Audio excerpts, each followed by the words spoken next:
Hi అండి. మరి రేపు ఒక వెరైటీ టిఫిన్, వెరైటీ అంటే అందరూ తయారు చేసే టిఫిన్ అనుకోండి.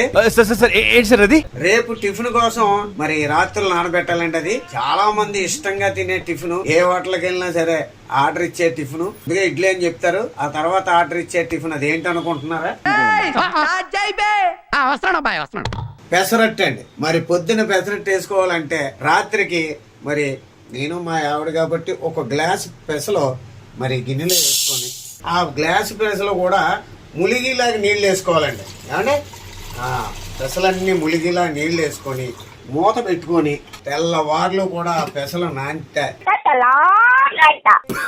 మరి పొద్దున్న పెసరట్టు ఎలా తయారు చేయాలో ఉదయం చేసి చూపిస్తాను. అందరికీ గుడ్ మార్నింగ్. మరి రాత్రి పెసరట్టు తయారు చేయడానికి మరి పెసలు నానబెట్టుకున్నాం. ఇదిగోండి, అది మరి శుభ్రంగానే రుబ్బుకొని పక్కన పెట్టుకున్నాం అండి. మరి అందులో కావలసిన అల్లం ఎక్కువ వేసుకోవాలండి, పచ్చివది లేకుండా పోతుంది. అలాగే 2 పచ్చిమిర్చి, ఒక ఉల్లిపాయ, ఫస్ట్ అండ్ ఇక్కడ కావాల్సింది కొత్తిమీర అండి.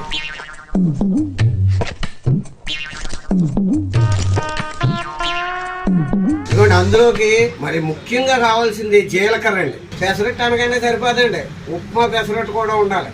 అందుచేత ఉప్మా మా ఆవిడ తయారు చేస్తుందండి. ఏమండి, ఇదిగోండి మరి పెసరట్టులోకి ఉప్మా బొంబాయి రవ్వతోనండి. బొంబాయి రవ్వే బాగుంటుందండి. మరి పెసరట్టు ఉప్మా కాంబినేషన్ అంటే మామూలుగా ఉండదండి, రాఘవేంద్రరావు గారి సినిమా లాగా ఉంటుంది అన్నమాట. మరి పెసరట్టు ఇదిగోండి, పెనం పెట్టుకున్నాం, కాలిన తర్వాత పలసగా వేసుకోవాలండి. పెసరట్టు ఎప్పుడు ఎక్కగా వేసుకుంటే ఉడకదు. ఇదిగోండి, ఒక్క గరిటి వేసి లైట్గా తిప్పుకోవాలండి. అంటే లైట్గా తిప్పుకోవాలి, ఓ గట్టిగా తిప్పేయకుండా మెల్లిగా అలాగా పెద్దగా చేసుకొని పెసరట్టుని జీలకర్ర వేసుకోవాలండి.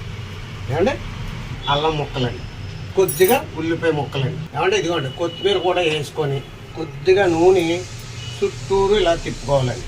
ఏమంటే నెయ్యి అండి, ఏమంటే నెయ్యి కూడా వేసుకుంటే ఓ రకమైన రుచి వస్తుందండి. చిన్న మంట మీద అండి దోరగా కాలిదాకా ఉండాలి. ఏమంటే